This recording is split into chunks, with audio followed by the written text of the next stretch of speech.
जी हां, सरकारी टेस्ट में फेल हो गए हैं बाबा रामदेव के 6 प्रोडक्ट्स। रामदेव के पतंजलि योगपीठ का ये बेसन जो आप देख रहे हैं, ये बेसन भी फेल हो गया है।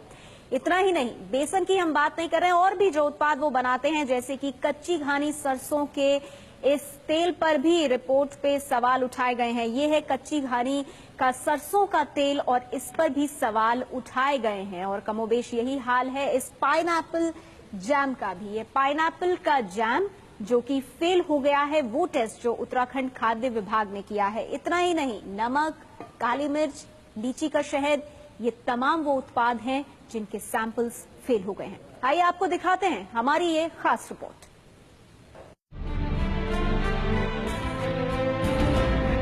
योग से आयुर्वेद और आयुर्वेद से किराना तक बेचने लगे हैं बाबा रामदेव। लेकिन खाद्य विभाग की रिपोर्ट ने बाबा रामदेव के इस कारोबार के लिए परेशानी खड़ी कर दी है। हरिद्वार के डीएम सचिन कुर्वे के मुताबिक 16 अगस्त को सैंपल लिए गए थे और रुद्रपुर लैब में टेस्ट के बाद 6 चीजें नेगेटिव पाई गयी।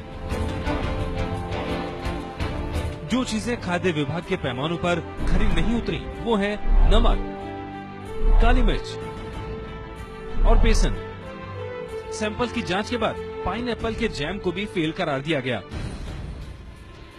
बाबा रामदेव के ये प्रोडक्ट्स काफी मात्रा में बिकते हैं। हमारे देखते ही देखते काफी तादाद में लोग आए और उन्होंने ये प्रोडक्ट्स खरीदे।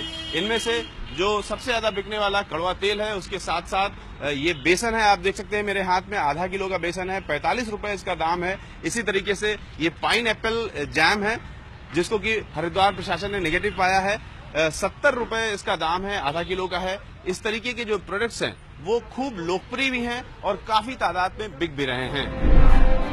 इसके अलावा सैंपल पर सरसों का तेल और लीची का शहद भी खरा नहीं उतरा। बाबा रामदेव के जो उत्पाद हैं उसमें सबसे अहम इस सरसों के तेल में जो ब्रांडिंग है वो पतंजलि नाम से है।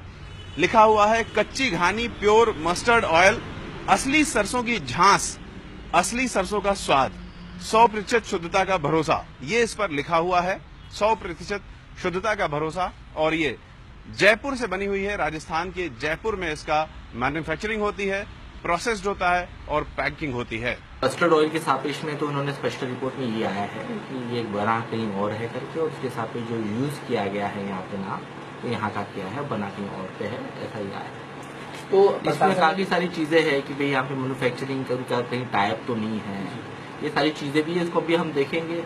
ऐसा कि कहा जा रहा है कि सरसों का तेल और लीची का जूस, उसके बारे में कि वो कहीं और बन रहा है और उसकी लेबलिंग कहीं और हो रही है। उसके संबंध में तो मैं ये कहना चाहूंगा कि जो हमारे देश में वर्तमान में कानून है, उन कानूनों के अनुसार हम लोग, कोई भी मैन्युफैक्चरर किसी प्रोडक्ट को कहीं बनाए तो उस मैन्युफैक्चरर का उस लेबल के ऊपर नाम होना चाहिए, और यदि कोई दूसरी एजेंसी उसे मार्केटिंग करे तो उसका भी नाम होना चाहिए, और पैक के ऊपर दोनों का नाम, एड्रेस और कॉन्टैक्ट डिटेल्स पूरी तरह होनी चाहिए। एज लॉन्ग एज ये दोनों कंडीशन हो